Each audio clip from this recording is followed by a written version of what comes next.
이제 크리스찬이 이성교제에 대한 얘기를 좀 하고 싶은데요. 크리스찬 청년이라고 좀 두는 게 좋겠죠? 크리스찬 청년들의 이성교제. 성경적 이성교제라고 이렇게 좀 볼 수가 있는데, 이 내용을 좀 같이 얘기를 하려고 합니다.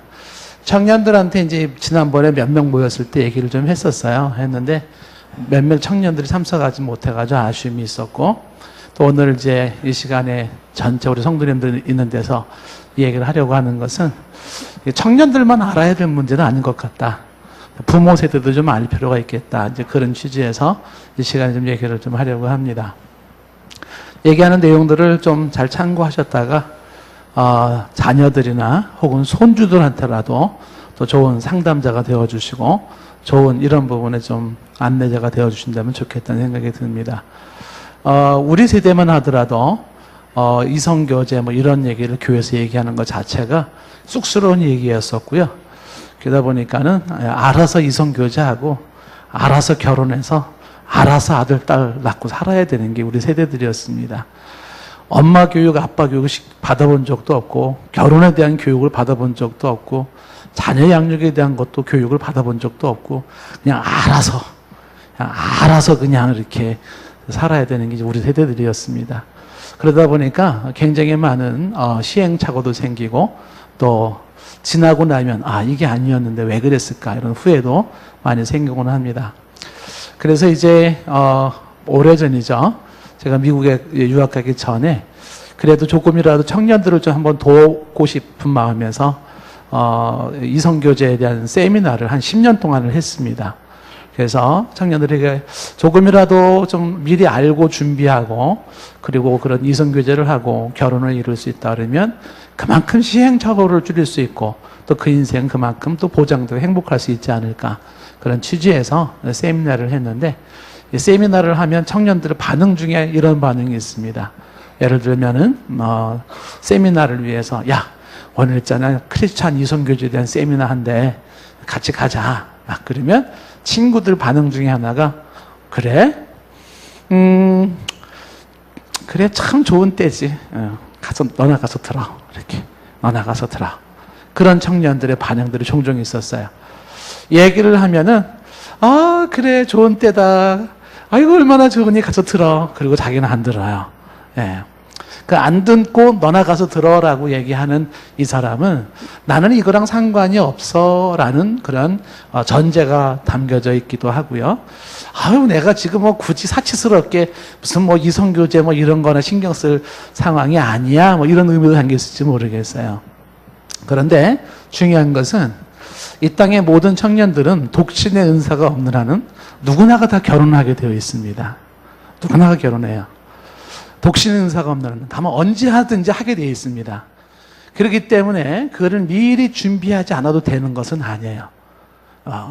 이게 왜 너나 들어 이 주제가 아니냐 하면, 그 이유가 왜 그러냐면, 최근에 여러분 뉴스 보셨잖아요. 뉴스에 보시면은 데이트 폭력이라는 게 있었어요. 오늘도 뉴스에 아주 보도를 강하게 하는 걸 봤는데, 그 데이트 폭력이 이제 놀라워요. 데이트하면서 폭력 행하는 거 있잖아요. 60세까지요, 80%가 경험을 한답니다. 근데 심각한 건요, 이 데이트 폭력으로 한 해에 죽는 사람만 40명에서 50명이래요. 너나 들어 문제가 아니에요. 근데 우리는 이제 한국 정서는 그래요. 지난번에도 막 남자애가 여자를 막 폭행하는 장면이 동영상 나왔었잖아요. 여자애가 이제 그만 만나자 헤어지자 그랬다니까 남자가 막 그러고 트럭 몰고 가가지고 막 그런 이제 동영상이 나왔어요. 근데 이게 여러분 아시다시피 남자와 여자의 문제는요, 참 묘합니다. 어느 정도로 묘하냐면, 남자와 여자의 문제, 관계는 있잖아요, 천국과 지옥을 왔다 갔다 하는 거예요. 중간이 거의 없어요. 좋으면 천국이고요, 안 좋으면 지옥이에요. 그러니까 잘 나가다가도 천국같이 막 깨가 쏟아지다가도 어느 순간 되면은 지옥이 따로 없어져 버리는 거예요.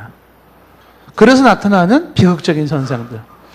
군에서도 가끔 가장 그 막 총기 사고나 이런 사고 나는 경우들이 보통 뭐 고무신 거꾸로 신었다 막 그러잖아요.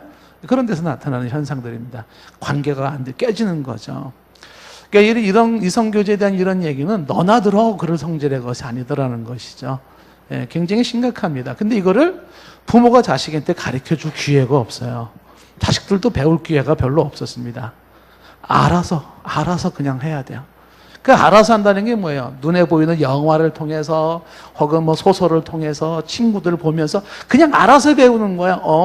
그냥 데이트는 저렇게 하는 거고 저렇게 해서 저런 거구나. 그냥 알아서.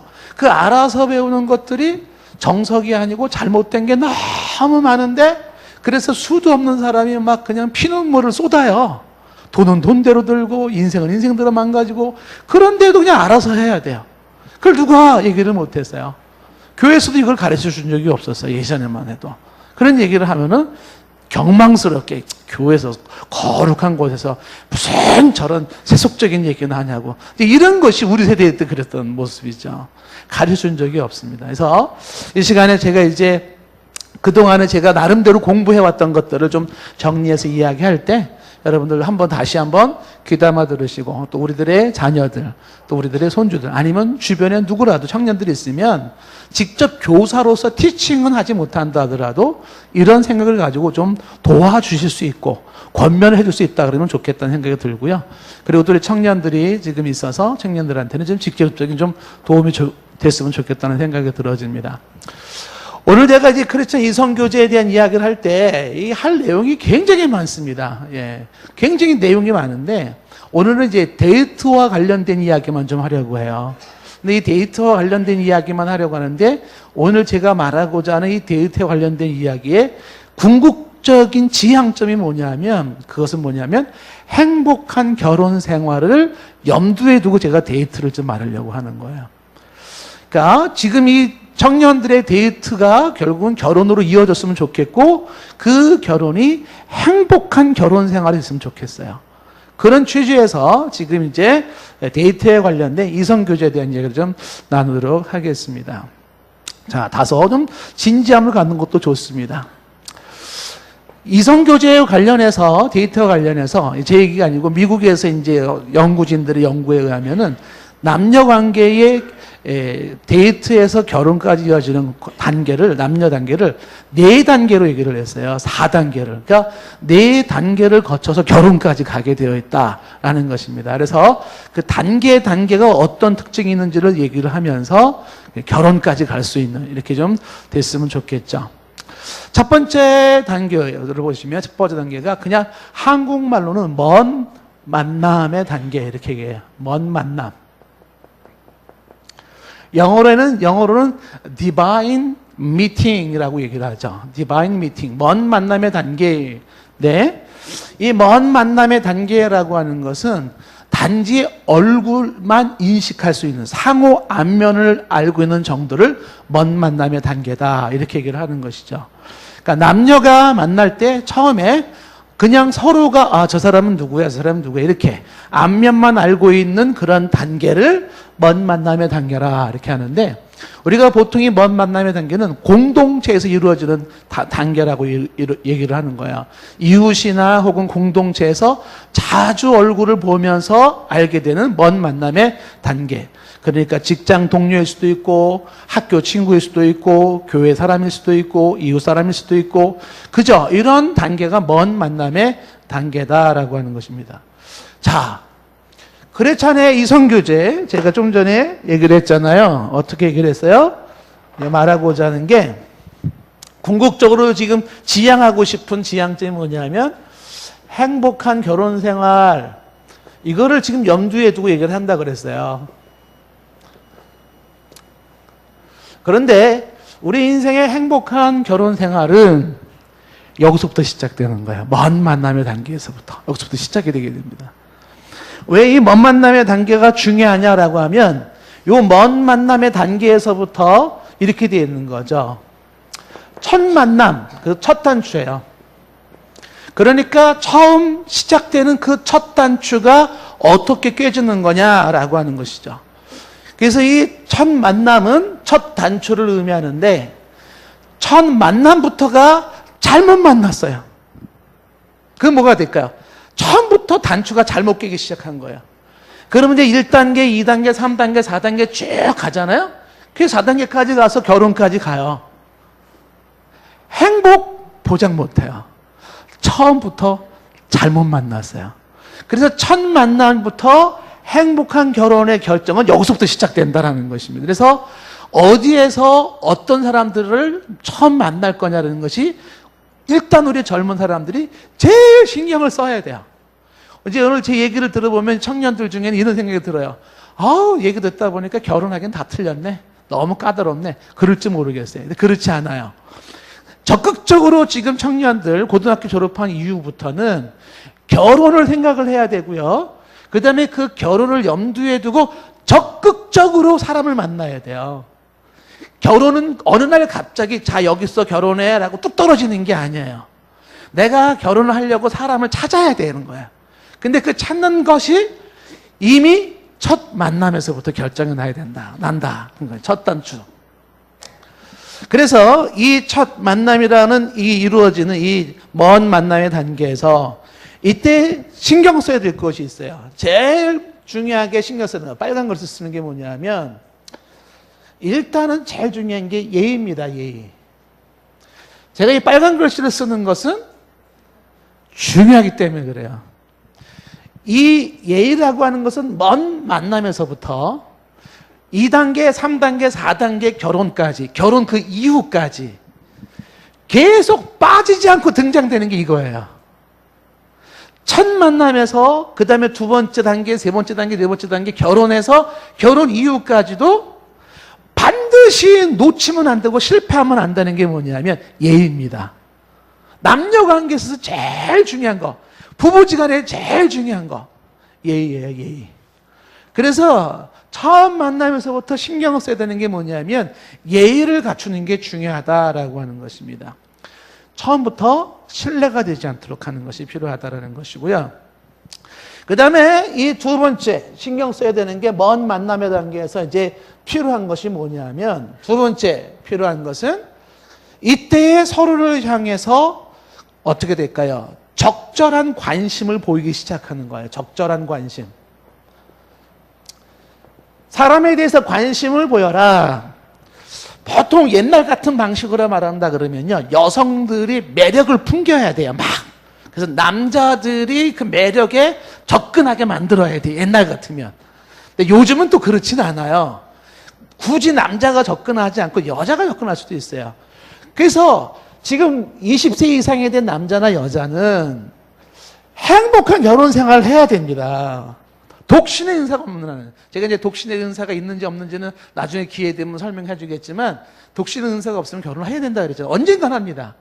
그렇다 그러면은 적절한 관심을 보여서 어떻게 돼요? 이제 서서히 이쪽으로 갈 수 있는 그 시발점이 이제 이루어져야 된다는 것이에요. 근데 중요한 것은 뭐냐면 적절한 관심이라고 하는 것은 이것이 적절한 관심이라는 표현을 쓰는 것은 왜 그런 거냐면 사람은요, 남녀가 처음 먼 만남에서 쭉 2단계, 3단계로 거쳐서 결혼까지 갈 때에 관계성에 따른 그 관심도가 달라져야 돼요. 먼 만남의 단계에서부터 너무 과도한 관심을 보이는 것도 좋지 않고요. 예. 그리고 관계가 점점 깊어지는데도 관심이 점점 그렇게 깊어지지 않는 것도 문제인 것이에요. 그래서 항상 너와 나의 관계의 깊이와 진전만큼 관심도는 자꾸 달라져야 된다. 그래서 이때는요, 적절하게 관심을 좀 보일 때다라고 하는 것입니다. 그러면서 이때에 주의해야 될 것 중에 하나가 뭐냐면 첫 만남에서 먼 만남의 단계에서 신경 써야 될 것이 있죠. 어떤 거를 신경을 써야 되냐면 이때에 특히 우리 젊은 친구들이 잘 명심할 필요가 있어요. 속전속결을 조심하셔야 되는 거예요. 그걸 급진적 만남이라고 얘기를 하는데 급진적인 만남. 그 급진적인 만남과 진전이에요. 요것이 보통 요때의 첫 단추에서 빠지기 쉬운 함정인데 2단계, 3단계, 3단계에서 데이트라고 보통 얘기를 하는 것이고 4단계가 연애 기간이거든요. 그 3단계 때쯤, 요때쯤 됐을 때에 조금 더 구체적인 것이 나와야 되는데 이 3단계 데이트 기간에 데이트의 목적 중에 하나가 뭐냐면 상대를 확신하는 시기에 그때. 그러니까 2단계, 3단계를 거쳐가지고서 3단계쯤 오면 이제 2단계도 설명하고 3단계도 설명하고 4단계도 설명하는데 이 4단계는 연애 기간입니다. 연애 기간은 결혼을 전제로 한 만남이에요. 결혼을 전제로 한 만남이 이루어지기 위해서 3단계에서 데이트가 이루어지는데 이 데이트는요, 1단계, 2단계를 거쳐서 데이트가 이루어지는 거예요. 이때 이제 어떤 차이가 있는지 설명을 하겠지만. 그런데 문제는 이 데이트의 목적이 상대를 알아가고 확신하는 거예요. 그래서, 아하, 이 사람이구나, 라고 판단을 한 다음에 연애로 들어가는 거예요, 연애로. 그리고 결혼으로 가는 거예요. 그런데 보통 여기서부터 3단계까지 올라 그러면은 보통 1년 이상은 걸리는 시기로 보거든요. 그런데 아직 2단계도 안 가고 3단계도 안 갔는데 여기서 이미 결단을 다 내버려요. 이게 오늘날 젊은이들이 착각하고 실수하는 것입니다. 속전속결. 중요한 것은 급속도로 빨라지는 관계의 진전은요, 급속도로 빨리 헤어질 확률이 높아요. 그런데 뭐 그게 어때서 뭐 헤어지면 그만이지 이렇게 생각할 수 있을지 모르겠는데, 제가 행복한 결혼 생활을 염두에 둔다 그랬잖아요. 우리 청년들은 제 얘기를 좀 명심해 들으면 좋겠어요. 1단계, 2단계, 3단계, 4단계에서 여러분 점차적으로 2단계, 3단계, 4단계로 가면 갈수록 파트너가 안 바뀌는 게 좋아요. 이 사람도 만나보고 저 사람도 만나보는 게 도움이 안 돼요. 그게 처음부터 첫 단추부터 잘 깨가지고 잘해서 결혼까지 가는 게 좋은 거예요. 왜 사람들에 대한 이 사람 저 사람 파트너 경험이 많은 게 안 좋냐면 그 이유 중에 하나가 사람들의 만남이 헤어지고 만남이 많으면 많을수록 점차적으로 한 남자 한 여자가 만족을 못해요. 비교가 자꾸 돼요. 그때 저 사람이 좋았는데 그때는 A가 좋았는데 B가 좋았는데 이런 상태에서 지금 아직 먼 만남의 단계에서 이때에서 갑자기 모든 것을 결정해 버리려고 하는 실수가 있을 수 있다라고 하는 것입니다. 급진적인 관계 진전은 안 돼요. 예를 들어서 한눈에 뿅 가는 사람이 생겼다. 어느 날 갑자기 어느 단체를 갔는데 거기에 너무 멋진 사람이 있어요. 그러면 어떻게 돼요? 야, 내가 저런 스타일을 원했었는데 와, 너무 한마음 든다. 그러면 어떻게 돼요? 빨리빨리 진전해가지고 빨리빨리 끝내야 된다고 생각하지 않습니까? 그렇지 않죠. 그 사람의 첫 인상이 그 사람의 진짜 모습이 아닐 수도 있어요. 이 사람을 지금 처음에 만나는 것을 급진적으로 딱 결정을 해버리고 나면 그때 나타날 수 있는 것이 이제 나중에 이건 아닌데 라고 하는 부분이 생기면서 문제가 생기는 거죠. 그래서 속전속결로 갑자기 진전된 관계를 만들지 말아라. 보통 젊은 사람들이 만나면 있잖아. 야, 우리 사귈래? 그래. 그래가지고 사귈래? 그래라는 말과 함께 한 달도 안 되고 2달이 안 돼가지고 부부처럼 행동해요. 부부처럼. 다 필요 없어요. 결혼식도 필요 없어요. 그냥 부부처럼 행동해요. 그거 누가 보장하는데요?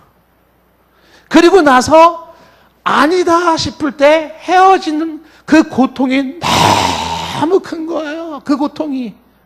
차 몰고 갈만 하죠. 총 들만 하죠. 고통이 너무 커지는 거예요. 그 모습들이. 그래서 젊은 요즘 사람들이 갑자기 이런 급진적 관계 진전이 생기는데 그거 조심해야 된다. 요즘 이제 클럽이라고 하는 곳에 가가지고서 이게 막 TV나 이런 데는 자연스럽게 나오잖아요. 뭐, 그래, 클럽 가가지고 물이 좋니, 안 좋니 해가지고 즉석 미팅 해가지고서 거기서 뭐 같이 뭐 1차, 2차, 3차 막 이렇게 가잖아요? 아주 세속적인 방법이에요. 중요한 건 뭐냐면 그렇게 해서 물들어지고 더럽혀지고 얻은 상처는 누가 보상할 건데요? 아무도 보상을 못해요. 내가 고스란히 인생의 그 값을 치르고 살게 되는 거예요. 세속적인 논리로 날아갈 수 있는 방법이 아니다라고 하는 것입니다. 그래서 이 적절한 만남에서 같이 언급된 얘기를 할 수 있는 것이 뭐냐면 이 적절한 관심이 급진적 만남으로 가면 안 되는데 조심해야 되는 것이 뭐냐면 이때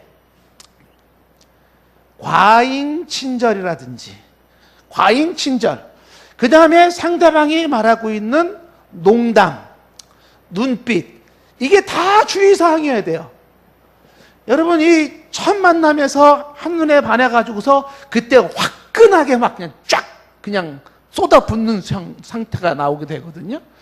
이런 것들은요, 다 위험수위예요, 위험수위.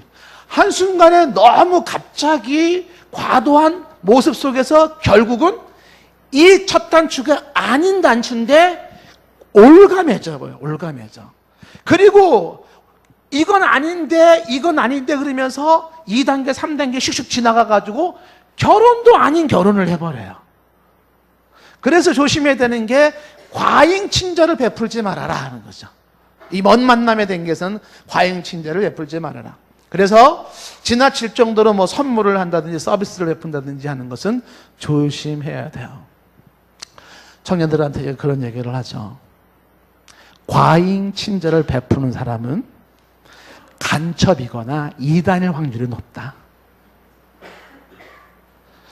절대로 과잉 친절을 넘어가면 안 돼요. 우리 여기 지금 이제 회장이 있잖아요.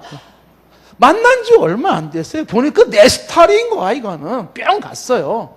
그래가지고서, 야, 어떻게 환심을 살까? 그래가지고서 딱 집 앞에 가가지고서 집 앞에다가 차키를 하나 딱, 차키를 딱. 이거 모닝이지만, 너 써. 딱.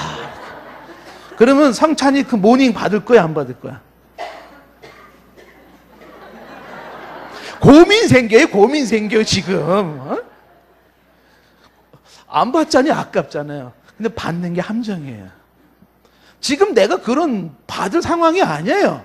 함정입니다. 그 받는 순간에 뭐예요? 거기에 얽매기 시작하는 거죠. 근데 예를 들어서 받았어. 그래서 얽매였잖아요. 그러면 이제 이 사람이 그 정도 했으니까 야, 좀 나와. 그럼 나가줘야 돼. 만나자. 그럼 만나야 돼. 그런데 만나고 하다 보니까는 영 아니야, 이 사람이. 그러면 성찬이가 아우, 우리 이제 너무 힘들어. 헤어져. 딱 얘기를 하잖아요. 그럼 모닝 키 준 사람이 어떻게 돼요? 그때 돌아버리는 거예요. 내가 너한테 이 정도 돈 썼는데, 내가 너한테 이렇게 했는데, 이렇게 배신 때려? 트럭 몰고 들어온다니까요. 과잉 친절, 과도한 선물, 좋은 거 아니에요. 야, 공부하는 애가 수고 많다, 너네들. 그러면서 누군가가 접근해 오면서, 자, 100만 원. 자, 이거 좀 써. 용돈 써. 찬종이야, 찬이야. 자꾸 헷갈려. 찬종이, 어떤 여학생이 탁 보더니, 내 평생에 사모하고 원했던 스타일이에요. 탁 그러더니, 저는 이제 뭔가 당신을 위해 죽을 각오도 됐어요. 막 이래가면서, 자, 100만 원 학비에 쓰세요. 막 딱 줬어요. 받을까, 안 받을까? 지금 만난 지 지금 한 달밖에 안 됐어. 얼굴 본 지. 과 친구가 와가지고서 100만 원 탁 주는 거야. 받아, 안 받아? 솔직히 말해봐. 왜냐하면 이 단계는 지금 아직 멀리 가야 돼요. 적절한 관심을 보여야 되지만 급진적 만남을 조심해야 되고 과잉 친절을 조심해야 돼요. 그때 과잉 친절을 보여주는 것도 좋지가 않다는 거예요.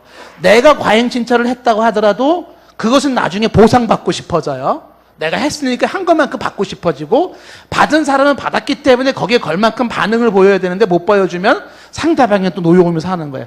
그러니까 이래저래 좋지가 않은 거예요. 그 다음에 이때 조심해야 되는 게 농담이에요. 농담. 젊은 친구들이 이때 빠지는 게 뭐냐면 농담이에요. 예? 그 농담이 뭐냐면 장난식으로 이야기를 하는 것입니다. 그렇죠?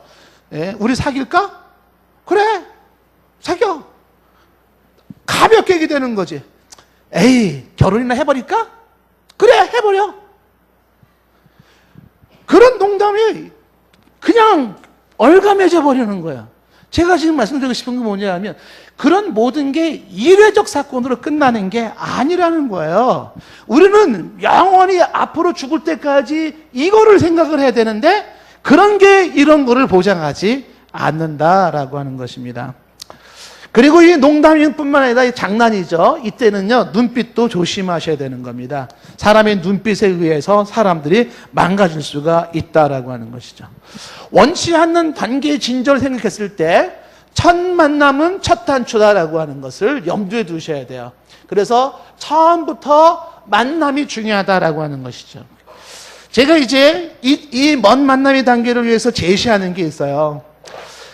파트너가 바뀌지 않는 게 좋다고 자꾸 얘기를 하잖아요. 그래서 가능한 한 여러분들이 시간을 늦출 수는 없어요. 첫 만남, 첫 단추를 갖기 위해서 여러분들이 가장 좋은 방법이 뭐냐면 있잖아요. 청년들이 자기 자신을 성장시키는 거예요. 자기 자신을. 그래서 대학 졸업할 때까지는, 어쩌면 대학 졸업할 때까지는 연애 안 하고 데이트 안 하는 것도 좋아요. 자기를 성장시키는 겁니다. 왜? 자기를 성장시켰을 때에 자기를 성장시켜라. 왜 그러냐 하면 자기를 성장시키면 성장된 것만큼 그 파트너를 만나게 되어 있기 때문에 그래요. 어디서 만날 건데? 정상에서 만나는 게 좋아요. 그 정상이라는 건 저 꼭대기 정상은 아니에요. 내가 어느 정도 준비된 상태에서 성장된 상태면 내가 가는 곳과 만나는 곳과 노는 물이 달라요. 물이.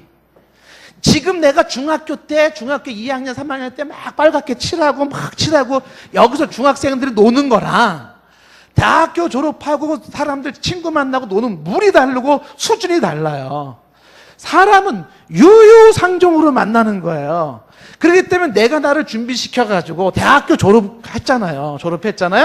그러면 그 상태로서 내가 지나고 만나고 가는 그곳에 그때 만나는 사람들이 그 수준의 사람들을 만나는 거예요.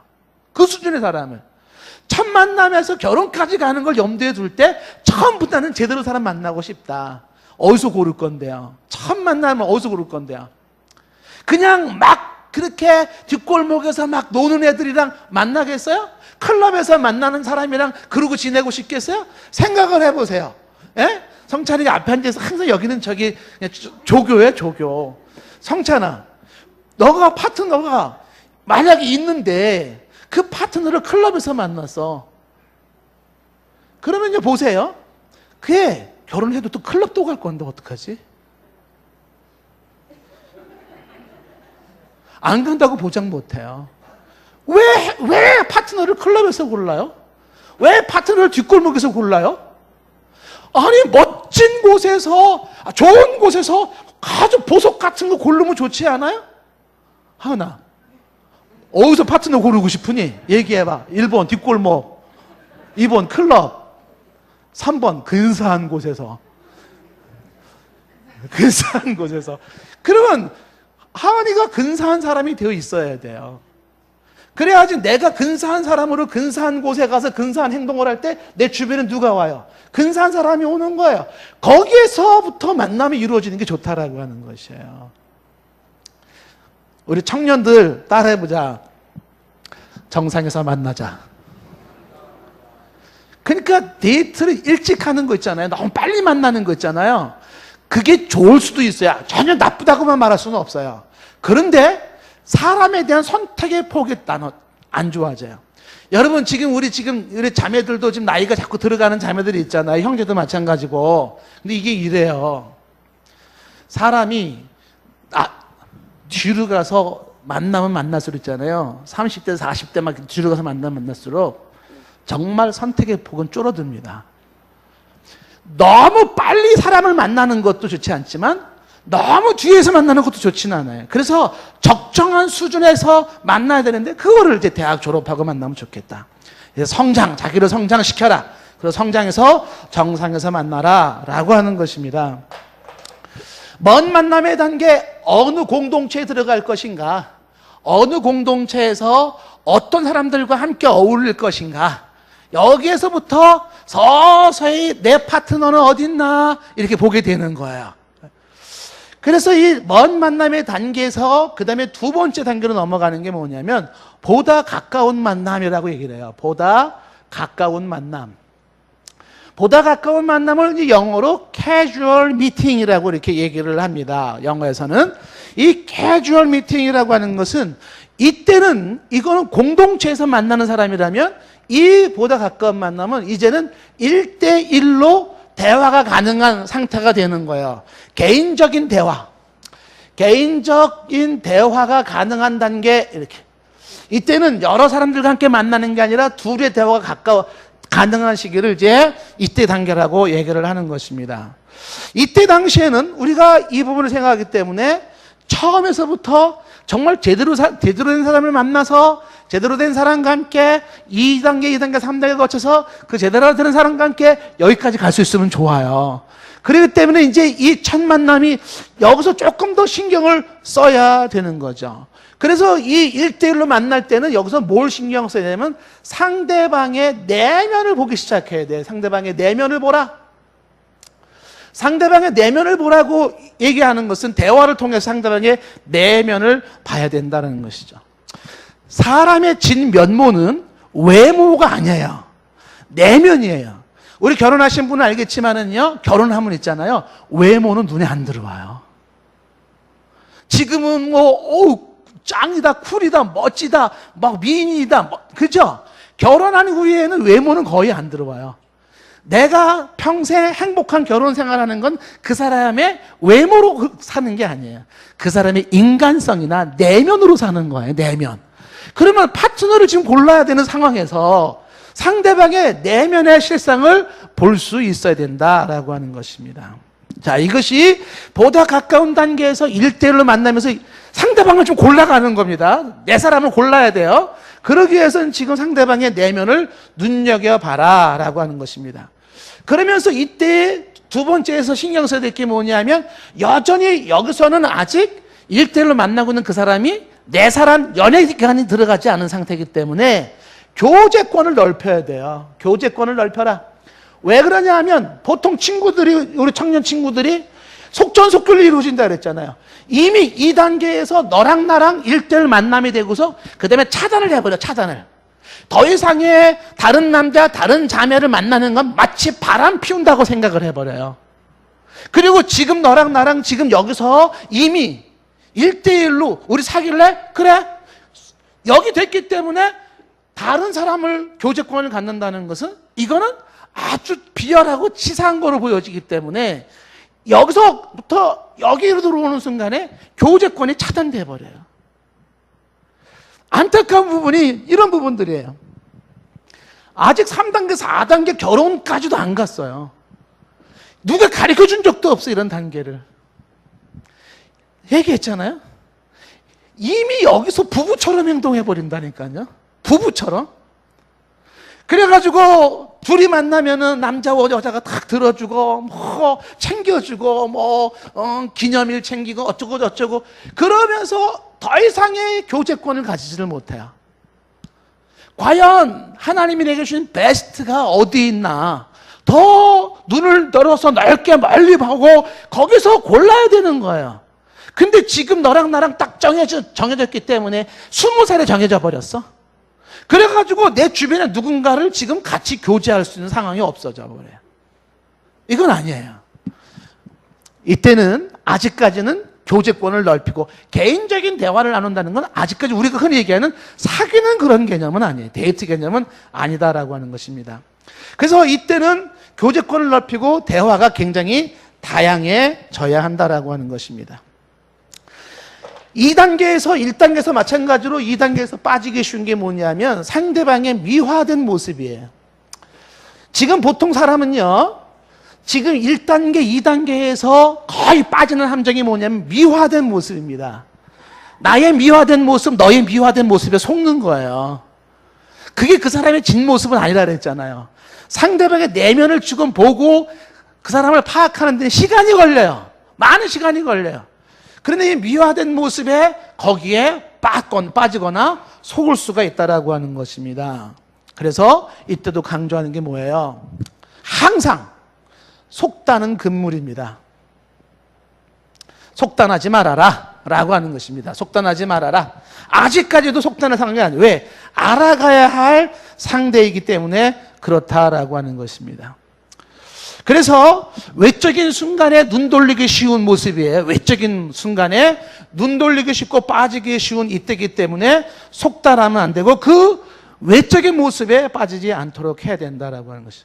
그래서 상대방이 가지고 있는 외모, 상대방이 가지고 있는 스펙, 배경, 학교, 학력, 집안 막 이런 것들의 영향을 받게 되는 것이죠. 어우, 어디 대학 출신이야. 그러면, 오우, 이렇게. 집안이 이래, 오우. 아직 상대방을 알아보기도 전에 결정을 딱 내려버려요. 문제는 그것이 내 평생의 행복한 결혼 생활을 보장해요? 그렇지 않아요. 아직까지는 그게 아니에요.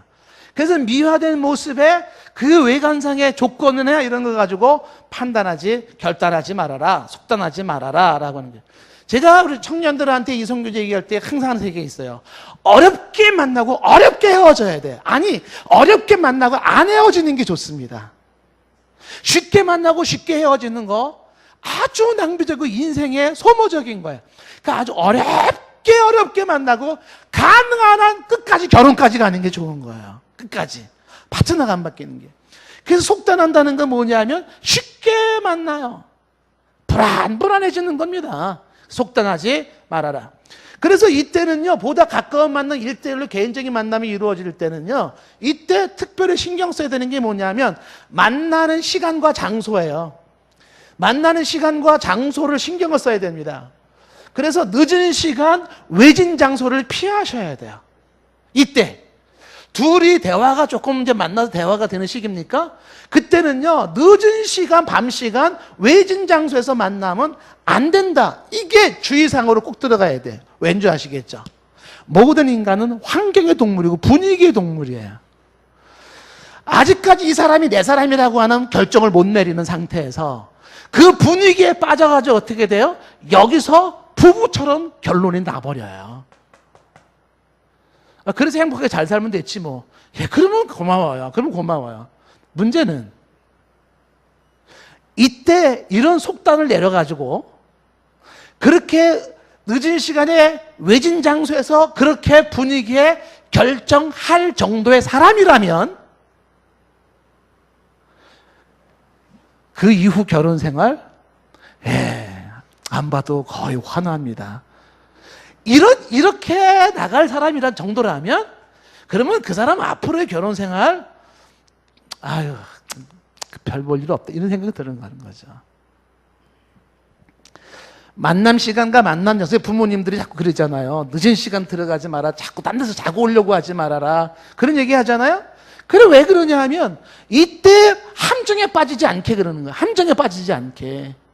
함정에 빠지잖아요. 이 시간과 장소를 구분을 못 해가지고서 그때 함정에 빠져버려요. 빠져버려가지고 결혼을 거기서 약속을 해버렸어요. 결혼을. 그리고 같이 잠자리를 해버렸단 말이에요. 그 다음부터는 어떻게 되는 건데요? 누가 내 인생 책임져 줘요? 앞으로 살아갈 40년, 50년 누가 내 인생 책임져 주는 거야? 그런데 이때 여기서 분위기 때문에 판단 내리고 결정 내렸어요. 술집에서 한 잔 먹고 두 잔 먹고 얼굴에 취한 상태에서 그래 우리 결혼하자 인생이 뭐 있어? 뭐 이래가지고 결론 내렸어요. 그런 시간 그런 장소에서 그렇게 결정을 내렸어요. 그리고 부부처럼 행동을 해요. 결혼 생활 보장되어져요? 이거는 있잖아요. 아마 여기 계시는 어르신들은 굉장히 공감할 수 있는 부분일 거예요. 우리 주변에서 많이 보잖아요. 정말 힘들게 살잖아요. 결혼 생활을 정말 눈물로 살잖아요. 고통으로 살잖아요. 평생 값을 치르잖아요. 한순간에 이 모습으로 평생을 가슴을 안으면서 콧물 쏟으며 살아가는 거예요. 너무 부정적으로만 얘기하지 마세요. 그렇게 만났어도 행복하게 잘 사는 사람이 있어요. 그러면 고마워요. 그런데 제가 얘기하잖아요. 이렇게 만나는 사람이라면 대부분 그런 사람은요. 그냥 그렇고 그런 사람이에요. 그래서 이 보다 가까운 만남에서는 이런 부분들이 특별히 신경을 써야 된다라고 하는 것입니다. 예전에 한번 이런 일이 있었어요. 교회에 한 자매가 들어왔는데 불량한 자매예요. 아주 이렇게 보통 남자들이 좋아하는 만화책에 나오는 뭐 하여튼 그런 좀 이렇게 야리야리한 여학생이 하나가 들어왔는데 피아노를 너무 잘 치는 거예요. 한국 사람들이 좋아하는 스타일, 야리야리한 스타일에 피아노를 잘 쳐요. 그래서 교회 청년이 뿅 그래가지고 여기도 오기 전에 결론을 내버린 거예요. 결론을. 알고 보니까 애 둘을 둔 이혼녀였었어요. 뒤늦게 알았어요. 근데 이미 둘은 결혼까지 뭐 다 이거 된 상태고 뭐 넘을 대로 다 넘어간 상태예요. 그리고 뒤늦게 그 사실을 알고 난 다음에 이 청년이 어떻게 됐을까요? 견디지를 못하는 거예요. 나무에다가 벽돌에다가 이마 찍으면서 막 주먹을 치면서 말이지 막 흥분해가지고 어쩔 줄을 몰라 해요. 자기 속였다고. 모든 경우가 그렇다고 말할 수 있지는 않을 거예요. 속단하지 마라. 이게요, 다시 제가 얘기하지만 결혼생활 남녀관계는 있잖아요. 천국과 지옥을 왔다 갔다 한다니까요. 이게 아니다 싶으면 있잖아요. 지옥이 정말 따로 없어요. 정말 힘든 게 부부 사이고 남녀관계예요. 죽고 싶을 이상 넘어갑니다. 수도 없이. 그게 남녀관계고 부부관계예요. 좋으면 있잖아요. 천국이 따로 없다니까요. 이보다 더 좋을 수는 없다니까요. 그렇기 때문에 항상 특히 평생 같이 살아가야 될 파트너에 대해서는 그렇죠. 쉽게 결정 내릴 수 있는 게 아닌 것이죠. 자, 이 두 번째 보다 가까운 만남을 거친 다음에 그 다음에 가는 게 좀 더 가까운 만남이에요. 좀 더 가까운 만남. 한국말로 특별한 표현을 쓸 게 없어가지고 영어로 close meeting이라 그러는 것인데요. 좀 더 가까운 만남이라는 건 close meeting이에요. 이 casual meeting, 여기는 보다 가까운 casual meeting, close meeting이라고 하는 것인데 좀 더 가까운 만남. 저는요, 굉장히 아직까지 저 자신도 보수적이고 옛사람에 들어가요. 여기서부터 우리는 데이트라는 표현을 쓴다는 거죠. 데이트는 여기서부터다라고 하는 것이에요. 데이트. 그러면 이 좀 더 가까운 만남이 뭐냐 하면 여기서 1대1 개인적인 대화가 이거는 1대1 대화가 정기적으로 이루어지는 거. 정기적으로 이루어진다. 이루어지는 만남이죠. 여기는 개인적인 만남은 그냥 산발적으로 이루어지는 거예요. 뭐 때 되면 같이 뭐 얘기할 수 있는 정도예요. 뭐 피플 카페에서 만나서 얘기할 수도 있고 뭐 정도. 근데 이제 요 단계는 이제는 둘만의 이제는 정기적으로 만나서 대화하고 여행하고 할 수 있는 그런 단계다라고 하는 것입니다. 이때 좀 더 가까운 만남에서 제일 중요한 것들 몇 가지를 꼽아본다 그러면 이때는 뭐니 해도 중요한 것이 뭐냐면 정직해야 됩니다. 정직하라. 서로가 정직해야 돼요. 왜냐하면 이미 이제 여기에서 마지막 연애 단계로 들어갈 때 이 정직한 것이 서로에게 정확한 판단의 근거가 되어줘야 돼요. 미화된 모습 더 이상 안 됩니다. 예의는 지켜야 돼요. 항상. 예의는 지켜야 되지만 그러나 정직해서 서로가 서로를 정확하게 볼 수 있고 알아야 된다라고 하는 것입니다. 그래서 상대방을 정확한 파악을 하기 위해 정확한 파악을 해야 돼요. 저 사람 누구야? 그 정확한 파악을 하는 것은 왜 그래요? 평생 같이 살 사람이기 때문에 그런 거예요. 그 정확한 파악을 위해서 이 정직한 대화와 함께 그 사람의 주변을 봐야 돼요. 그 사람 친구를 보세요. 그 사람이 즐겨 만나는 친구를 보면 그 사람이 어떤 사람인지 딱 나와 있어요. 보통 사람들이 착각하는 게 있어요. 뭐냐 하면 자기 친구는 다 착하다고 생각해요. 깡패도 몸 파는 여자도 혹은 그 이상의 사람들도 친구는 다 착하다고 생각하는 게 착각이에요. 자기 친구는 다 착합니다. 자기 친구 중에 착하지 않은 사람은 없어요. 그게 우리가 가지고 있는 시선의 한계입니다. 객관적으로 보면 절대 착하지 않아요. 절대 좋은 사람 아니에요. 근데 본인은 착하다고 생각을 해요. 그러니까 친구를 지내는 거죠. 당신이 어떤 사람인지를 보려면 그 사람 주변에 친구를 보면 되는 거예요. 친구를 보면 그 사람이 어떤 사람인지 딱 나옵니다. 아, 껄렁껄렁 되는구나. 아, 그렇구나. 쫙 나와요. 왜 그런 것이 정확한 파악이 왜 필요해요? 평생 행복한 결혼 생활을 염두에 두고 있기 때문에 그러는 거예요. 이때는요, 굉장히 사실상 신경을 많이 써야 될 시기예요. 뒤로 가면 갈수록 어떻게 해요? 파트너가 안 바뀌는 게 좋다 그랬잖아요. 여기서 이미 아니다 싶으면 여기서부터 딱 잘라버리는 게 좋은 거죠. 그리고서 뒤로 갈수록 이제는 사람이 안 바뀌면 좋기 때문에 굉장히 신중하게 여기서. 그래서 이 연애로 들어가기 전까지 마지막 단계라고 생각할 수가 있는 거예요. 그래서 정직하고 상대 파악을 해야 되는데 그 상대를 알을 수 있는 방법은 뭐냐면 그 사람의 친구를 봐라. 그 사람의 학교 생활과 직장 생활을 돌아봐라. 그 사람의 신앙 생활을 봐라. 그 사람의 즐겨 읽는 책들이 무엇인지 보라. 그런 것들을 통해서 서로를 정확하게 알아가는 게 데이트예요. 데이트의 목적. 여기 청년들한테 대답해 보겠어요? 데이트의 목적이 뭐라고 생각해요? 그냥 기분 내고 노는 걸까요? 아니에요. 데이트의 목적이 있어요. 여러 목적 중에 하나가 상대를 알아가는 거예요. 너가 누군지 내가 누군지를 알기 위해서 데이트하는 거예요. 데이트는 그냥 우리 젊음 즐기자. 그냥 너랑 나랑 남자는 여자가 끌리고 여자는 남자가 끌리는 거니까 같이 그냥 그렇게 놀자. 이게 데이트의 목적이 아니에요. 데이트의 목적 중에 하나는 상대를 알아가기 위해서 데이트하는 거예요.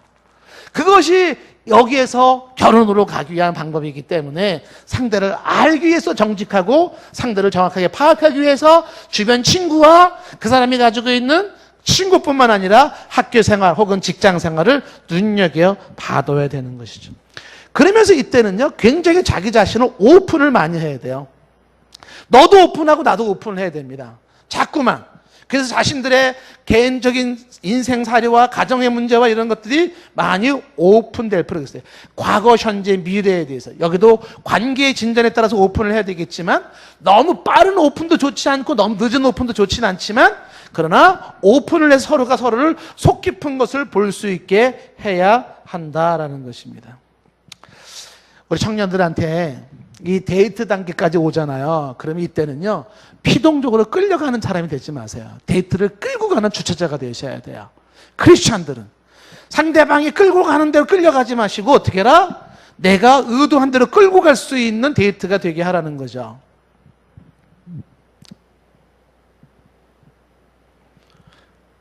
자, 그런 상태에서 오픈을 해서 서로를 알아가는 단계다. 그러면서 이때 당시에는 항상 예스와 노가 분명해야 되는 거예요. 여기서도 마찬가지겠죠? 예, 남녀 관계는 예스와 노가 분명해야 돼요. 평생 놓치면 안 되는 거예요. 평생. 여러분, 이런 얘기가 있어요. 여자의 머뭇거림은 동의를 의미한다. 맞아요? 남자는 그렇게 생각하는 거예요. 근데 이게 굉장히 심각한 게 뭐냐 하면 예스와 노를 분명히 하지 아니하면 거기서 오해가 만들어내는 관계를 형성하는 거예요. 제가 써놓고 싶어요. 남녀 관계는 따라해 보세요. 남녀 관계는 여러분들이 큰 소리를 안 하는 이유는 이런 거예요. 좋은 때다. 그래 얘기 들어. 이런 사람이에요. 그게 아니라니까요. 사람이 울고 죽고 사는 문제라니까요. 이게. 좋은 때네. 이게 들어. 난 상관없어. 그게 아니라니까요. 저도 이런 강의 별로 하고 싶지 않은 사람이에요. 예? 다 죽어가는 목소리로 아유 목사님 괜히 열받아가 저러시네. 좋은 때야. 그래 너네 들어. 아 그게 아니라니까요. 따라해서 남녀관계는 모함이 없어야 된다. 왜 빨간 글씨로 썼다고요? 절대로 모함이 있으면 안 돼요. 왜? 이 남녀관계의 모함은요, 상대가 자기 좋을 대로 해석을 해버리는 거예요. 그 모함이 좋을 대로 해석을 해버려요. 그래? 그 어정쩡한 그 모습? 그건 내가 생각했을 땐 동의한다는 뜻이고, 찬성한다는 뜻이고, 해석을 한다니까요. 그래서 망가져버리는 거예요. 특히 남녀관계에서는요, 모함을 없애겠어요. 예스와 노가 명확해야 돼요. 어정쩡하면 안 돼요. 예스, 노를 확실하게 해야 될 때다라고 하는 것입니다. 그리고 이 사람이 지금 내 사람인지 아닌지 이때는 집중적으로 기도를 더 많이 하셔야 돼요. 기도를. 왜? 성령께서 보게 하시고 깨닫게 하심으로써 기도를 통해서 확신을 가져야 되기 때문에 그래요. 기도를 많이 해야 될 때고요. 그리고 이때는요, 이 만남 1대1 데이트 이때는 부모님께 이때 알리는 게 좋아요. 이때는요. 부모님께 소개를 해요. 뭐라고 소개할까요? 결혼할 거는 아니지만 개인적으로 만나는 사람이 있어요라는 걸 부모님이 알고 너와 나의 관계의 진전을 부모님이 알면 좋아요. 그래서 부모님으로부터 그 상황을 알고 부모님의 후원을 받는 게 좋습니다. 왜 부모님이 알면 좋을까요? 뭐 그런 것까지 뭘 다 얘기를 해. 그러다가 또 깨지면 또 뭔 소리 들으려고. 그게 아니에요. 부모님에게 알리는 그 순간부터 서로를 향해서 그만큼 조심하게 되고 책임감 있는 행동을 하게 돼요. 부모님이 알고 있는 한은. 근데 부모님도 모르고 둘이서 만나고 데이트를 가고 있다 그러면 그거 이제 선이 막 넘어갈 수가 있어요. 자신의 삶을 스스로가 규제하고 브레이크를 잡게 만들 수 있는 것이 뭐냐면 부모님께 소개해요. 근데 부모님 소개하면 좋은 점 중에 하나가 이제 내가 막 나가지 않고 더 조심하게 더 신경 쓰게 되는 장점도 있지만 부모님이 알면 부모님이 데이트 비용을 대주기 시작하는 거예요. 데이트 비용. 부모님 몰래 만나려고 그러면 데이트 비용이 없어가지고 어떻게 돼요? 끙끙해 가잖아요. 그래가지고 책도 10,000원짜리인데 30,000원인데요? 타가지고 20,000원 데이트 비용 써야 되잖아요. 그럴 필요가 없는 거야. 딱 이땐 얘기해가지고 내가 있잖아요. 동산교회 누구를 딱 지금 1대1로 지금 만나고 데이트를 하고 있는데 내가 데이트하기 위해서 참 이 정도 돈이 필요해요. 부모님한테 돈을 받아낼 수가 있다는 것이죠. 자, 이게 지금 시간이 제가 어쨌든 할 얘기가 사실은 굉장히 많아요. 근데 이게 지금 얘기하고 있는 부분들이 지금 어디까지 가야 될지. 자, 여러분들 제가 그냥 쓰지는 않고 제가 좀 읽겠습니다. 데이트의 함정이 있어요. 데이트의 함정. 어떤 함정이 있을까요? 제가 이 데이트에 대한 관련된 얘기를 하다가 청년들이 많은 질문을 제가 받았었어요. 여러 가지 질문이 있었는데 데이트의 함정은 뭐냐면 상대에 대한 오해가 첫 번째 함정이에요. 상대를 오해하는 것입니다. 그 오해가 잘못된 해석이 정말 이 사람이 내 사람인데 놓칠 수도 있고요. 내 사람이 아닌데 붙잡는 경우가 있을 수가 있어요. 그래서 상대방에 대한 오해를 조심해야 된다라고 하는 것이에요. 두 번째는 낭만적 생명이라고 하는 건데 데이트 함정 중에는 낭만적 생명이 있어요. 그게 뭐냐면 데이트하면 떠오르는 게 뭐냐면 꽃, 노을, 숲, 강, 아름다움 뭐든 이런 것만 생각해요. 이게 낭만적 생명인데 이 데이트가 그런 것만 있는 게 아니에요. 데이트의 현실은 뭐냐면 충돌, 인내, 희생, 고통 이게 현실인 거예요. 그 데이트 그러면 항상 아름답고 멋있는 동화 속의 영화 속의 한 모습을 하고만 생각하면 안 되는 거죠. 많이 부딪힐 수 있어요. 그때 더 많은 섬김과 예의와 그리고 인내가 필요한 순간이에요. 아니 부딪히면 끝내면 되지 뭘 또 인내가 필요해? 왜? 파트너가 안 바뀌면 좋아요. 조금 더 기다려봐야 돼요. 정말 이 사람이 내 사람이 아닌지를 알아봐야 되는 거예요. 그래서 데이트의 현실은 그렇게 좋지만은 않다. 데이트의 낭만적 생명을 조심해야 된다라고 하는 것이 결코 달콤하지만은 않다라는 것이에요. 사랑의 환상에서 벗어나야 돼요. 사랑의 환상. 데이트 함정 중에 하나가 뭐냐면 우리 청년들한테 제가 많이 강조하고 싶은 게 뭐냐면 여기 예의랑 쌍벽을 이룰 만큼 중요한 게 뭐냐면 이거는요 청년들뿐만 아니라 우리 모두가 신경을 써야 돼요. 이 데이트의 함정 중에 중요한 게 강조되는 게 성생활이에요. 성관계입니다. 성관계. 이 부분은요 굉장히 신경을 많이 써야 돼요. 이건 이제 시간을 많이 두고 얘기를 하고 싶은 부분들이에요. 사실 이 어르신들이 있는 데서 이런 얘기하는 게 굉장히 좋지 않아요. 편치는 않아요. 그런데 너무 현실적인 얘기이기 때문에 그래요. 여러분 합법적인 결혼 생활 외에 혼 외 성관계나 혼 전 성관계가 안 좋은 이유 제가 뽑아볼게요. 9가지, 10가지 정도 뽑을 수가 있어요. 첫째, 혼 외에 부부가 아닌 다른 사람과 성관계를 하거나 혹은 결혼 전에도 성관계를 가지게 되면 첫 번째 역효과가 뭐냐면 영혼의 평안이 떠나가 버려요. 영혼의 평안이 안 주어집니다. 두 번째, 하나님과의 관계가 불편해져요. 세 번째, 하나님께 쓰임받을 수 있는 기회를 놓치게 돼요. 네 번째 심각한 문제가 뭔지 아십니까? 행복한 결혼 생활이 안 돼요. 왜 안 되는 줄 아시겠어요? 상대에 대한 의심, 불신과 의심이 이 성관계에서 나와요. 여러분 청년들을 행복한 결혼 생활을 하기를 원하는 있잖아요. 결혼 전에 성관계를 안 하는 부부가 행복한 관계를 가질 수가 있어요. 만약에 결혼 전에 혼전에 성관계를 했잖아요. 그러면 결혼 생활에서요 상대방은 100% 의처증, 의부증으로 빠지게 되어 있어요. 100%입니다. 상대가 믿업지 못해요. 나랑 결혼 전에 관계를 가졌던 너는 내 안 보는 사이에 누구랑 어떤 남자랑 어떤 여자랑 견디지 못하게 되는 거예요. 아주 안 좋아요. 그 순간의 쾌락 때문에 평생을 의무증, 의처증으로 살아요. 매번 뒷조사해야 돼요. 몇 시에 어디 가서 스마트폰 보여줘봐, 뭐 해봐 쫙 계속 해야 돼요. 견딜 수 없다니까요.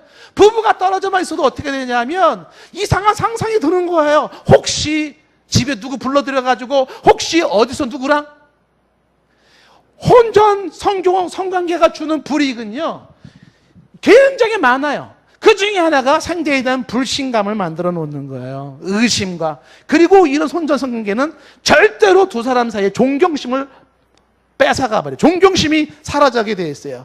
대화가요, 여러분 잘 보시면요, 거의 그렇게 되어 있습니다. 대화도 혼전 성관계를 가진 사람 있잖아요. 부부처럼 행동을 했다고요. 2단계든 2단계든. 그런 사람은요, 대화가 점잖지 못합니다. 예의가 없어요. 막말합니다, 막말. 그리고 막 극단적인 표현 막 써나가요. 여러분 혹시 주변에 그런 사람 보면 있잖아요. 대부분이 이미 관계가 깊이 진전된 상태예요. 결혼도 안 했는데. 예의가 없어지고 존경심이 사라지게 되어 있어요. 그게 혼전 성교가 주는 약점이고 혼외 성교가 주는 약점이에요. 근데 거기뿐만이 아니에요. 이것이 혼전 성교나 혼외 성관계를 하게 되면 결혼 후에도 이건 범죄 수단이 되어져요. 범죄 수단이 되어지는 거죠. 그리고 심각한 거는 질병의 원인이 되는데 참 묘하게 결혼 생활을 정상적으로 성관계하는 사람에게는 질병이 안 생겨요. 근데 이 사람 저 사람하고의 관계를 많이 가지면 관계에 하나님 병을 만들어놔요. 예전에는 임질이니 매독이라는 그런 병을 만들어놨는데 지금은 에이즈라는 병을 만들어놨어요. 그건요 정상적인 성관계에서는 안 생기는 거예요.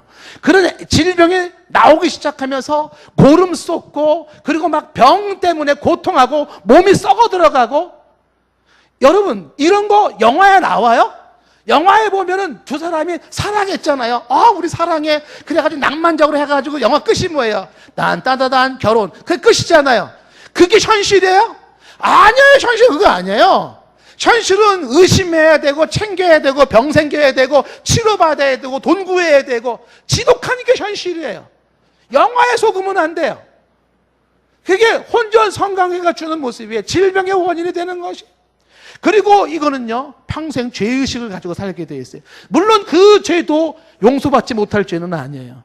용서받을 수 있지만 그러나 죄의식이 자기를 떠나지 않게 되는 것이에요. 그리고 심각한 게 뭐예요? 결혼 전에 성관계가 이루어짐이 있잖아요. 그 다음에 심각한 게 임신 문제가 생기는 거예요. 임신을 하면 둘 중에 하나예요. 낙태를 하거나 낳거나예요. 둘 중에 하나입니다. 낙태는 살인이에요.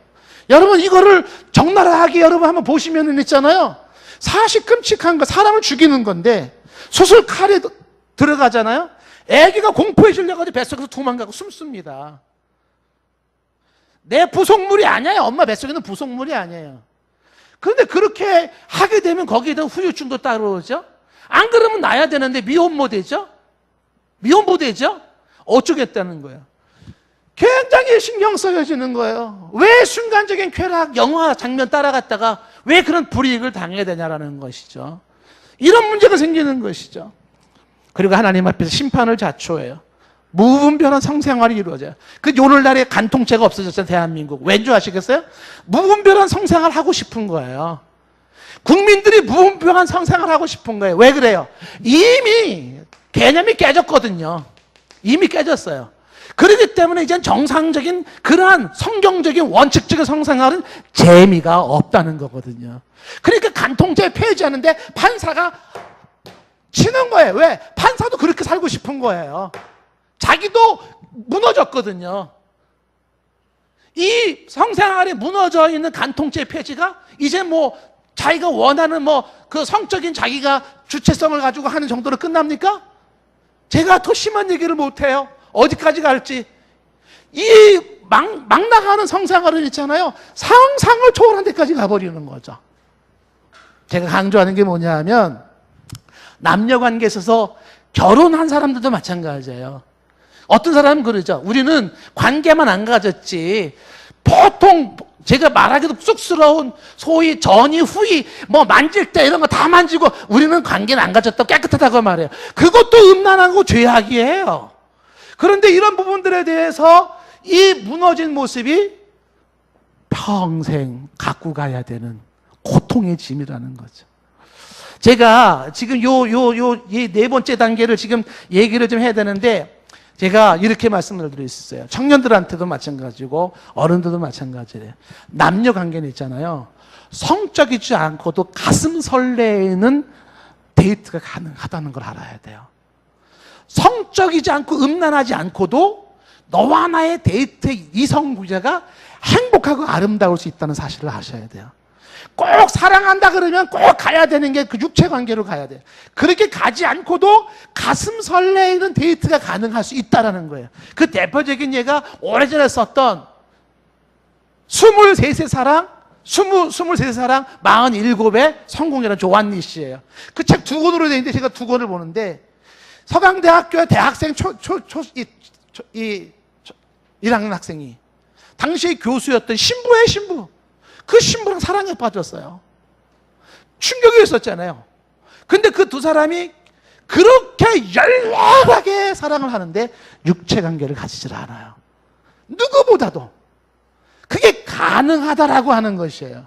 제가 왜 이 얘기를 자꾸 강조하냐 하면 있잖아요. 저는 극단적으로 이렇게까지 말할 수가 있습니다. 이성교제에 성적으로만 깨끗하면 성공이다. 극단적으로. 지지고 볶고해도 성적으로만 깨끗하면 그건 성공한 거예요. 그 다음에 파트너 바뀌어도 큰 문제는 없어요. 가장 중요한 부분을 꼽는 거죠. 성적인 부분. 그런데 이게 얘기하잖아요. 상대방을 지금 어디서 만나요? 어디서 해요? 지금 젊은이들이 다 뭐예요? 기회만 되면 모텔로 무슨 뭐 어디 한가한 곳으로 늦은 시간에 찬스를 노리고 있지 않아요? 이게요, 사탄이 얼마나 기가 막히게 본능을 자극하고 있는데요. 그래서 그게 빠지잖아요? 그 빠진 거는 그걸로 끝나지 않아요. 이례적인 기쁨이 즐거움이 만들어내는 것은요, 그것은 평생의 치료에 고통이 주어진다는 것이. 성적으로만 깨끗해도 이성교제는 성공이다. 그렇게까지 말할 수 있을 만큼 이게 신경 써야 된다라고 하는 것이. 자, 여러분들에게 지금 더 얘기를 많이 해야 되는데, 지금 여기서 이제 얘기하고 싶은 것은 간단하게 이것만 얘기하고 좀 마치겠어요. 이 네 번째 단계만 얘기를 하고 마치겠어요. 이거를 intimate meeting이라고 해서 친밀한 단계라고 말하는 거예요. 친밀한 단계. 이 친밀한 단계를 우리가 젊은 사람들이 좀 알았으면 좋겠어요. 이때가 연애 기간이에요, 연애. 우리가 연애한다라는 거예요. 그러면 이 4단계의 친밀한 단계는 뭐냐면, 이게 결혼을 전제로 한, 이걸 전제로 한 이제 만남이 여기서 이루어지는 거예요. 이 친밀한 단계의 결혼을 전제로 한 너와 나의 만남, 이거는요, 정말 웬만하면 여기서는 안 깨지는 게 좋습니다. 이거는 그냥 결혼까지 갈 수 있으면 좋아요. 결혼까지. 그래서 이 친밀한 단계, 연애 단계에서는 있잖아요, 결혼을 이제 눈앞에 둔 단계라고 생각할 수가 있는데, 이때는요, 후회롭지 않은 추억을 많이 만들어야 돼요. 두 사람 사이에 아름다운 추억을 많이 만들어야 돼요. 왜? 그 연애 기간의 아름다운 추억이 평생 결혼 생활의 엑기스가 되는 거예요. 윤활유 역할을 하는 거예요. 윤활유. 연애 때 그 가슴 설레었었던, 서로를 위해 했던 진한 그런 감정과 나눔과 추억들이 이게 평생 결혼 생활에 두고두고. 결혼 생활을 하다 보면은 여기 계신 어르신들 계시죠? 모든 사람이라고 저는 단정 짓고 싶어요. 결혼 생활 살면서 죽고 싶고 이혼하고 싶은 생각을 안 가져본 사람이 한 명도 없다는 거 아니? 그러면 성찬이가 눈을 딱 뜨고 말해, 목사님도 그랬어요? 지금 이 눈빛이라고요. 이게 현실이에요. 현실입니다. 너무 힘든 상황이 주어져요. 근데 그 힘들 때, 연애 때의 그 즐거움이 이걸 극복할 수 있는 힘이 되어져. 그 연애 때 안개꽃 가지고 막 달려와서 탁 안겨주었던, 아휴 참자 그때 좋았는데. 그래서 연애 기간 동안에는 후회롭지 않은 그러한 추억을 많이 만들어라. 아직까지도 이때는요, 조심해야 되는 게 뭐냐면 책임선이라는 것을 꼭 명심하셔야 돼요. 책임선. 에릭 프롬의 이야기가 굉장히 의미심장한 게 뭐냐면, 여러분, 사랑이라는 게 있잖아요. 사랑. 그 사랑이라는 게 젊은이들이 착각해요. 이것도 공부를 하셔야 돼요. 사랑이라고 하는 게 말이에요, 책임까지 무너지는 게 사랑이 아니에요. 에릭 프롬의 사랑의 5가지 그 조건을 이야기할 때 그 중에 하나가 뭐냐면 책임입니다. 책임. 사랑이라는 이름으로 책임질 수 없는까지 넘어가요. 내가 책임질 수 없는 돈을 대출받아가지고 대줘요. 사랑이라는 이름으로 상대방에게 내 육체를 다 줘버려요. 사랑이라는 이름으로 헌신을 해요. 그게 사랑이에요? 영화에서 봤죠. 사랑하는 사람에서 목숨을 걸고 막 하는 모습 봤잖아요. 그러니까 사랑하기 때문에 내가 감당할 수 없는 이상의 책임을 넘어서는 것까지 상대를 주잖아요. 에릭 프롬은 얘기해요. 그거 사랑 아니라는 거예요. 사랑은요, 내가 책임질 수 있는 범주 안에서 헌신하고 희생하는 거예요. 실제로 어떤 일이 벌어졌었냐 하면 이런 일이 있었어요. S대학교 근처에 있잖아요. S대학교 법대 나오신 분이에요. 예, 근데 이분이 한 여자를 교제를 했습니다. 전했는데 그 여자분이 결혼까지 약속을 했어요. 그래서 이분은 어떻게 됐겠어요? 연애 2단계가 다 필요 없어요. 그냥 연애로 바로 들어갔어요. 그래서 상대방이랑 우리 사랑하지, 자기나 사랑해. 그래가지고 그 여자가 요구한 게 뭐냐면, 지금 집안에 이만저만 해가지고 돈이 몇 천만 원이 필요하다라는 거예요. 근데 이 남자가 굉장히 사실은 어려워요. 아직까지 고시 준비를 하고 있는 상태지만 아직까지는 뭐가 안 된 상태예요. 그래서 사랑하는 사람이 돈이 없다는데, 그래가지고 그냥 카드 돈 내고 대출해가지고 돈 목돈 만들어가지고 여자를 준 거예요. 근데 그 돈을 받고 여자가 잠적해버렸어요. 남자가 어떻게 되겠어요? 트럭 몰만 하지. 이제 물고 들어갈만 하겠죠. 눈을 뒤집어지는 거죠. 그래가지고 또 막 아는 사람 수소문했더니 춘천에 어디에 살고 있다는 걸 아는 거예요. 그래가지고 이 남자가 어떻게 됐어요? 춘천을 갔어요. 갔는데 수요일날 저녁에 그 여자가 다니는 교회에 이 남자가 S대 법대 출신이라고 수요일날 문을 팡 차고 지난 주일날 저녁 때처럼 말이지 빡 차고 들어와가지고 말이죠. 그 막 산 안내원들 말리고 목사님들 막 뭐야 막 예배 도중에 왜 그래?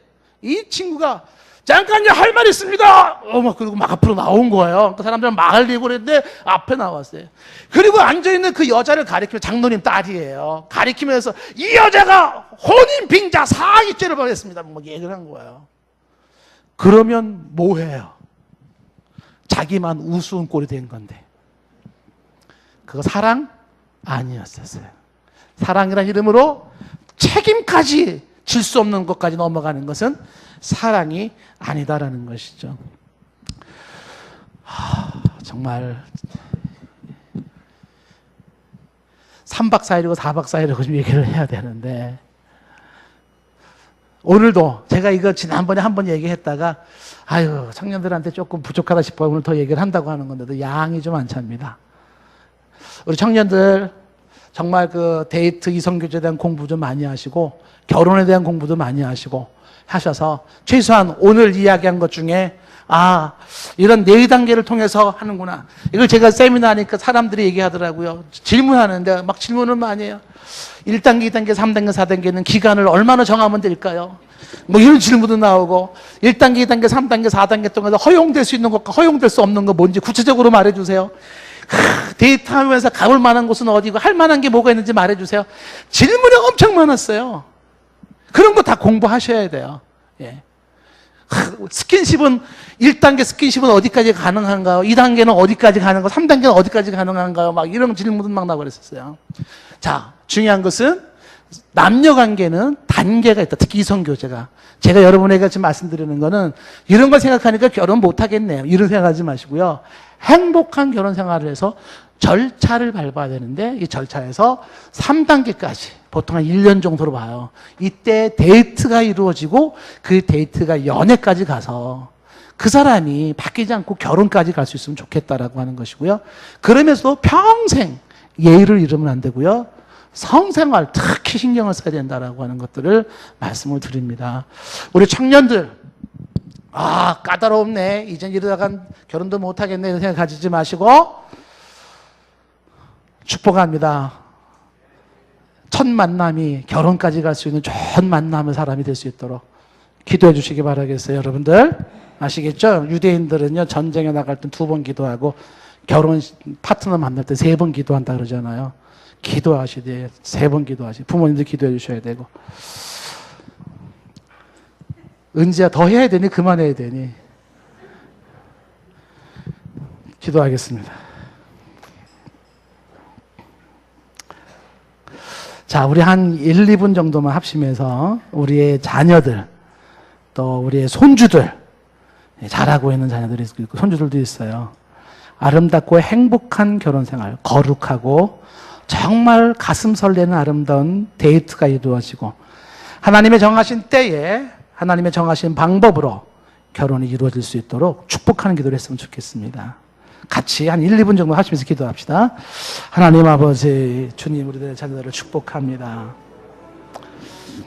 하나님께서 하는 자녀들을 축복하여 주시고 복 있게 하사 능력 있게 도와주시고 아버지의 영광을 볼 수 있도록 인도하여 주시옵소서. 주여 하나님 아버지 도우시고 인도하시고 하나님 역사하여 주시고 주여 하나님 도우심을 나갈 수 있게 인도하여 주시옵소서. 하나님 아버지 자녀들을 축복합니다. 좋은 만남이 이루어지게 하시고 주여 하나님 아름다운 결혼생활 이룰 수 있도록 인도하여 주시옵소서. 복 있게 하여 주시옵소서. 하나님 아버지 축복해 주시고 하나님 영광 받아 주시옵소서. 주시기 원합니다. 하나님 우리 자녀들 또 우리의 주변의 청년들 정말 아름다운 만남과 아름다운 교제와 아름다운 결혼이 이루어질 수 있도록 하나님 축복하여 주시옵소서. 간절히 원하오니 하늘의 문을 여시고 이 은혜를 더하사 평생 아름답고 복된 행복한 결혼 생활을 이룰 수 있도록 주여 인도하옵소서. 예수님의 이름으로 기도드리옵나이다. 아멘.